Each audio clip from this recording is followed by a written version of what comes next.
Попали. Сейчас бах будет, слушай.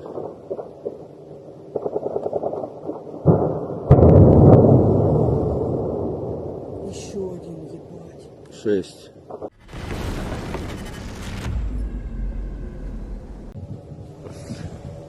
On the night of November 19th, the war that Russia thought it could export without consequence came roaring back into its own heartland. A powerful strike ignited the Ryazan, Novomichurinsk thermal power plant, one of the largest energy pillars of Russia's central energy system. Flames lit up the night sky, and explosions echoed across Novomichurinsk as parts of the station's infrastructure collapsed under the impact. Preliminary reports point clearly to Ukraine's defense forces. This plant, tied into Russia's major 220 and 500 kilovolt high-voltage network, is a critical node feeding electricity into the country's central regions. For years, Moscow has targeted Ukraine's power grid with missiles and drones, plunging entire cities into cold and darkness. Now, Ukraine is systematically dismantling the very energy backbone that fuels Russia's war machine, and doing so with precision. Footage circulating online shows a massive fire engulfing the Ryazan plant. Yet Russian officials remain silent, hiding behind their familiar wall of denial. But they cannot hide the scale of the damage. Just hours earlier, the occupation authorities in Donetsk had already declared a state of emergency after Ukrainian strikes crippled the Zwivska and Starobeshivska TPPs, leaving around 500,000 people without electricity, heat, or functioning water systems. It was the region's largest power collapse in months. Ukraine's forces of unmanned systems have openly confirmed responsibility for those earlier operations. Commander Robert Magyar Brovdi stated that his units struck both major plants, releasing video proof and promising that their work is far from over. For every missile Russia fires at Ukrainian homes, hospitals, and power stations, Ukraine is now answering by taking down the infrastructure that sustains Russia's aggression. The message is unmistakable. If Moscow insists on terrorizing Ukrainian civilians through winter, it will face the same darkness it created. And this time, the blow is landing where it hurts most. Also on the same night, Magyar birds of the Unmanned Systems Forces of Ukraine drones struck the Ilsky oil refinery in Russia's Krasnodar Krai, one of the largest fuel hubs in southern Russia. The refinery is listed as a critical facility for the Russian economy. It processes over 6 million tons of oil annually and supplies the region with fuel and refined products, according to Robert Magyar Brovdi, commander of the Armed Forces of Ukraine's Unmanned Systems Forces, on his Telegram channel. Brovdi added that Ilsky is regularly targeted by Ukrainian long-range drones, highlighting gaps in Russian air defense in the region. Over the past year, about 24 Russian facilities have been damaged to varying degrees, from minor damage to complete shutdown, Brovdi noted. The repeated attacks on refineries are putting strategic pressure on Russian logistics. Each successful strike increases the burden on other plants and reduces overall fuel supplies. Fuel products from the affected refineries no longer reach the market in expected volumes, causing shortages of gasoline and diesel in some regions and driving up logistics costs. Russian security forces are forced to divert resources to protect infrastructure, limiting their capacity to maintain other areas of defense. The first center of the USF, formerly the 14th Regiment, which specializes in long-range operations deep inside Russian territory, executed the strike on the Ilsky refinery. Russia is attempting to offset losses by redirecting raw materials and patching production lines.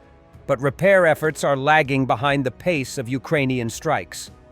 The campaign against Russian fuel infrastructure will continue until its real production capacity is reduced and the military support of occupation forces is disrupted, the Ukrainian Defense Forces emphasized.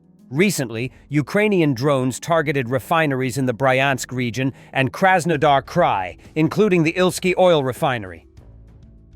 A deputy of Russia's Krasnoyarsk region, Boris Melnichenko, suggested reducing personnel losses in the special military operation by sending stray dogs to the front.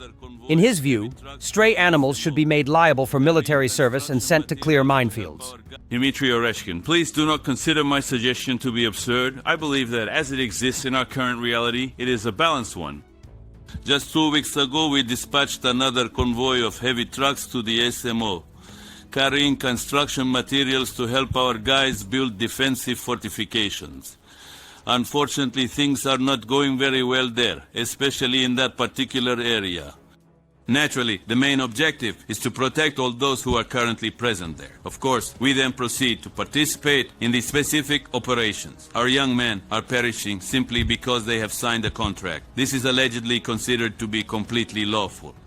So, maybe we should think hard and make all these animals military personnel, then send them to clear minefields. And why not? Because, well, we're talking about services and public organizations that stand to protect animals. Well, perhaps we could reclassify them into a different category, so we simply don't spend 70 million, but use it for construction materials that are needed today on the contact lines for the special military operation. Well, as an option, why not? Ukraine's 11th Corps confirms fighting on the southern outskirts of Siversk, a key stronghold on the Lyman axis. Russians tried to enter the south of the city but were reportedly stopped and eliminated. Intel suggests they are preparing new assaults with armor, clearing routes, and probing logistics lines ahead of a larger push. Well, if we take different directions, for example, both Kramatorsk and Sloviansk, then the enemy's tactics are differ, but not significantly. Currently, the Sloviansk direction is more active, as that the enemy is attempting to consolidate its positions on the outskirts of Siversk, and yesterday conducted 3 waves of assault operations using motorcycles, starting early morning around 5 or 6, and then at 10. They tried to complete these assault operations, so 10 motorcycles along with their entire crew were completely destroyed. However, a distinctive pattern has emerged, indicating that the adversary is striving to move along supply routes that ultimately lead towards Siversk, and is also actively clearing mines from these paths. Based on intelligence reports, the enemy is likely to conduct assault operations employing vehicles. To that end, he is carrying out preparatory actions, specifically mine clearance, and also attempting to identify the positions of defense forces, including by specifically utilizing motor vehicles. And in the southern and northern parts of the populated area, the enemy's presence was also noted. And even the enemy's own channels reported that they had indeed advanced into the southern part of the city. However, let's just say, these enemy movements were successfully stopped, and the enemy was completely destroyed in the built-up area that was directly located within the territory of Siversk. Thanks for watching, and don't forget to subscribe. Also, if you want to support Warthog Defense, please become our member and get early access to new videos, exclusive members-only videos, and become administrator in comment section. The membership link is in the description. Rescues every day. We had a guy last week, it's 6 rescues in 6 days. You know, he's doing the job every day.